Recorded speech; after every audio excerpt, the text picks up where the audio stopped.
Okay, so my name is Mama Sanchez, and today I'm going to talk about immigration and education. So just basically, I'm going to talk about some common challenges that um, students who are undocumented can face while they're in education, as well as some of the challenges that their parents can face. So the first thing is fear. We've seen a lot of our students who come to our school have a fear, either of their own deportation or their family's deportation. Bullying has also increased, especially with the tension that is going on with the immigration reform, if it's going to happen or not, or the fact that they come from another country. We've seen that happen in our school. Like I said, with deportation, it's not so much about them, but about their parents and not having them around. That really has creates a big impact on them.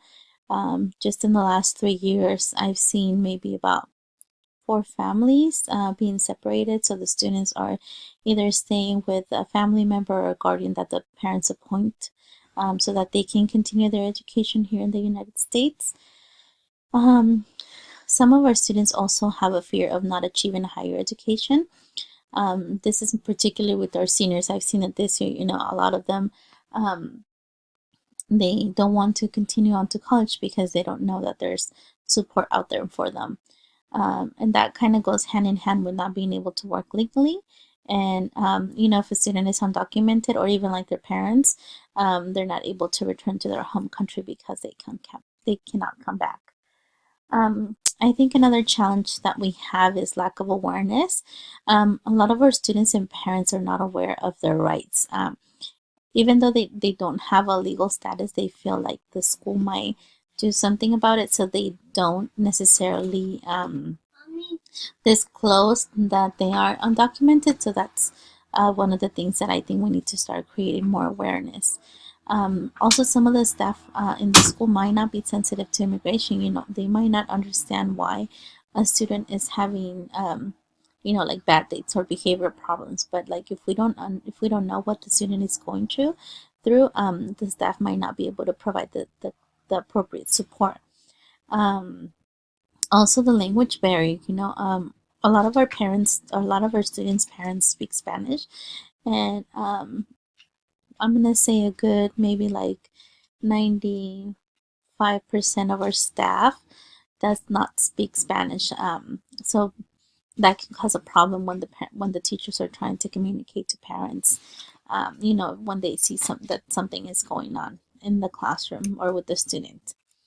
Like I said, the language barrier is definitely a big challenge, not only to communicate with staff and other students, but I feel like there's a lot lack of connection when it comes to being in school and also the culture, since they don't have that commonality of the language with other students. That might be a challenge for them.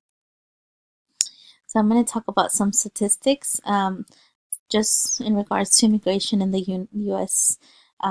There's this research center called PEW, and they focus on doing Hispanic trends. And so in 2017, there were 10,700 unauthorized immigrants in the United States, with 2,568,000 being students in the K through 12 system with at least one immigrant parent. Um, and then 51% of the Hispanic parents says they have achieved the American dream. And I think that's one of the reasons why a lot of the families move to the United States, is so that the American dream that they reach is for the students to have an education. And so, you know, they bring the kids over to the United States because they want them to have a better life than what they had before. And then out of those that percentage, 74% says that it's difficult to achieve that dream, and one of them is because their students immigration status can keep them from achieving a higher education, getting a job, getting that house that they want. So here in California, there has been an increase in enrollment in the K-12 schools, especially from South America.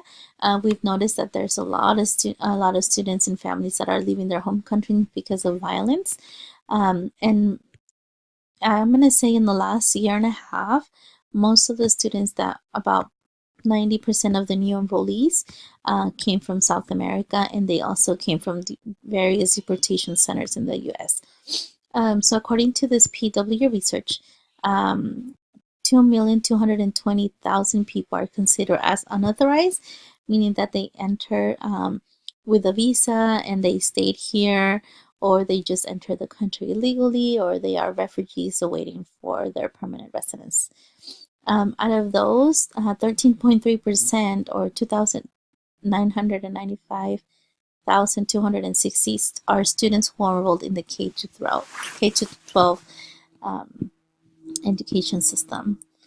And then 69% of those, or 1,531,800, are adults who have less than 5 years in the US.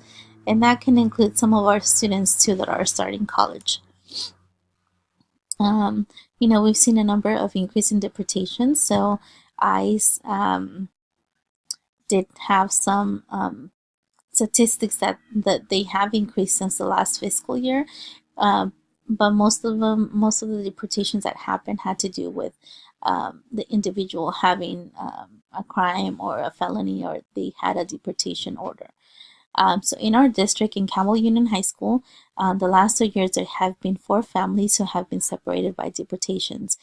And this affects our students in their academics, their attendance, their emotional being, in that sense of loss, right? So I remember one student who their dad was reported, and he was the only provider for the family, so there was a lot of change for him and his mom.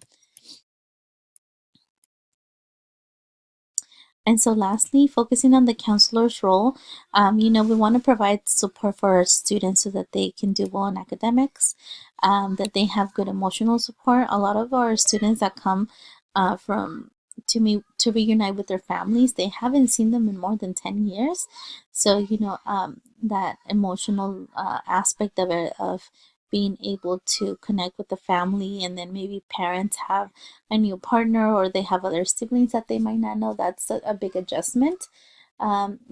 We have created a support group for our students where they can come in and talk about how they feel, and also providing workshops to parents and students where they can learn how to connect with each other through various activities.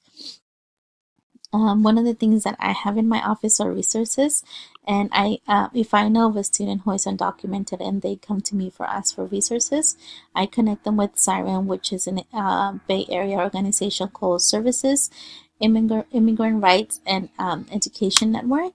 And so they do a lot of workshops and talk to students in regards to the DACA process and how to apply and how to get support as an undocumented individual or family. And I also connect them with the Latino Student Union, just to have that sense of unity when it comes to that shared culture. So that has seemed to help. And we want to create connections for those students. Like, we know that there are students who are doing really well, and they want to either go to a 4-year university or a college, but they're afraid that they're not going to be able to do it because of their immigration status. So I connect them with the College and Career Center specialists. Well, they talk about financial aid and the process that they have to go through, because it's a little different through the DREAM Act, but nonetheless they can go, connecting them to the community colleges if they're interested, so that they can get information about the programs that they offer for undocumented students, and just helping them out through the application process. And if there's anything else that they need support with, the College and Career Center specialist is there to answer those questions. So that's the end of my presentation. Thank you.